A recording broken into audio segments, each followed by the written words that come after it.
สวัสดีครับแม่พรครับสวัสดีค่ะหมอรวยช่วยได้พารวยจ้าไอ้ครับปอบพารวยจ้าครับนะครับวันนี้มาตามในทางรัฐบาลไทยของคุณยายเนาะคุณยายจ้าชีผ้าขาวครับจ้าอืมให้มาแล้วมาที่จริงให้มาแต่หมู่บ้านนี่เป็นหยังคือบ่ให้เฮาลงกันนั่นก็สิถือหวยไทยรัฐหวยน้อยหวยอันลาวพุ่นเด้เด้แตกโอ้ยบ่อยากเว้าเลยว่ะแค้นอักเลยข้อยเออวันที่เราก็ลงเดี๋ยวมาถึงนี่เนาะเจ้าเพิ่นให้ลงมื้อนี้แหมก็เลยเด้สิได้ลงมื้อนี้หั้นนี่เออที่จริงเพิ่นให้มาแล้วเด้แต่ว่าให้เขียนไว้มื้อให้ลงมื้อนี้ โอ้เป็นหยังคือบ่บอกแต่มื้อวานนี้แหม่เอ้ยสิได้ถือหวยเลาแหน่เด้จ้ะอืมคุณยายเอาเลยงวดนี้ว่าซั่นว่ารัฐบาลไทยปังเพิ่นว่าเออวันเพิ่นก็ให้ที่มา4ตัวคือเก่าอะล่ะจับเอาเพิ่นว่าอืมเอออืมจ้ะ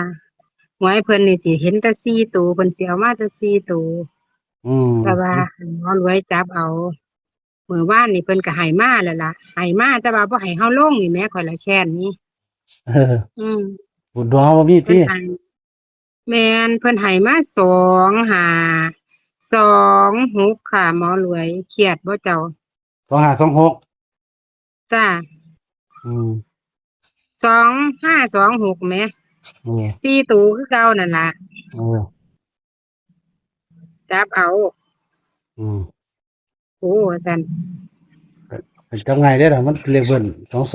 22เออ25 จ้า26มันตรงกับน้องยันได้น้องยันว่า26แต่ว่าเขาเลขผู้ใดลูกสาวเจ้าบ่ แม่นอืม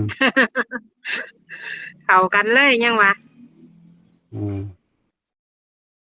2625อืมบ่ได้มักเบิ้ลก็เล่น5 6เลยเด้นี่เนาะลงบ่จ้าลงโลดหมอรวยมันหวยบ่หลายแหมอืมแม่นอยู่เนาะเพราะหวว่ามันยมันมีบางครั้งมันก็หา2ตัวก็เป็น5ก็ได้นะ6จ้าก็ได้นะกันไว้จ้าเนาะอืมจ้ากันไว้อืมแต่เก่าปากหมอรวยพาไปเด้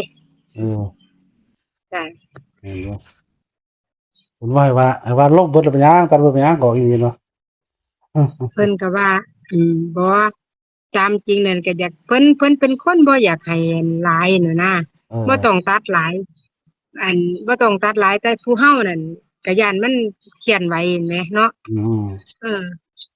ตามจริงน่ะเพิ่นบ่อยากให้ตัดหลายดอกได้มา4ตัวก็บ่อยากให้ตัดหลายแต่ว่าหั้นย้านมันเคลื่อนเนาะตัดโลดก็เคลื่อนมันก็เคลื่อนเห็นอยู่จังซั่นแหล้ว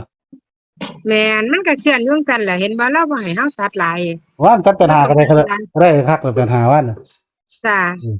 บ่มีทางมันสิได้ซื้อบ่ซื้อ ถือฮะมันนั่นสั่นล่ะมันบ่มีอันไว้ซื้อเห็นบ่เออจ้ะ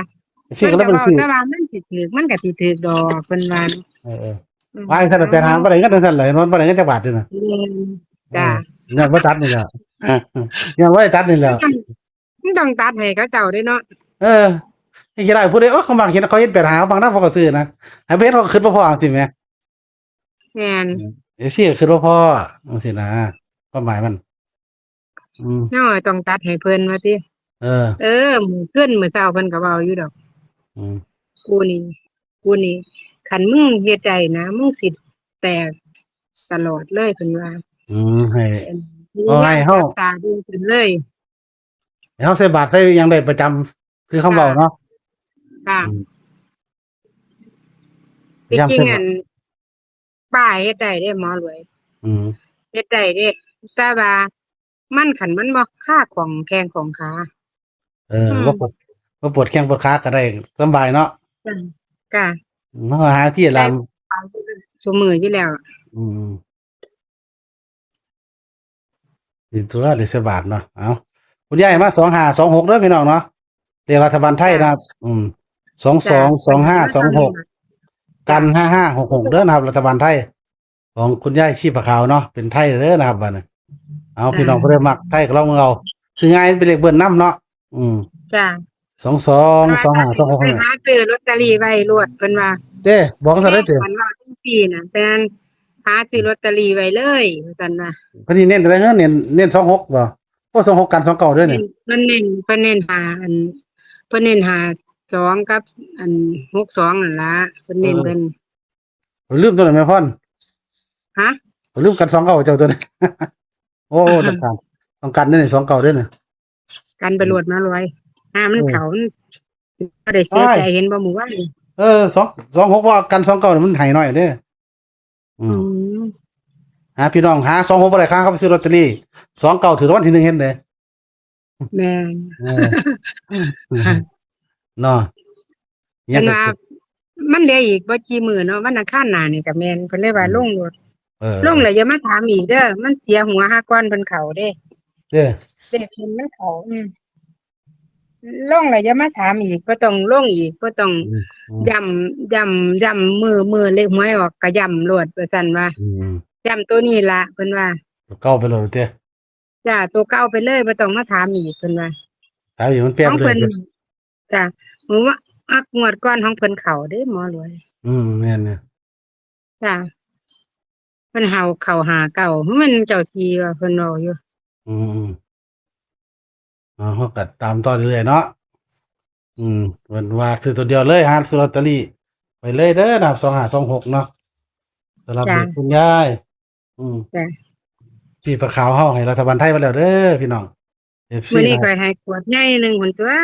ถือใจบ่เนาะฟังๆเด้อถือใจยิ้มบ้วยๆเวลาเออ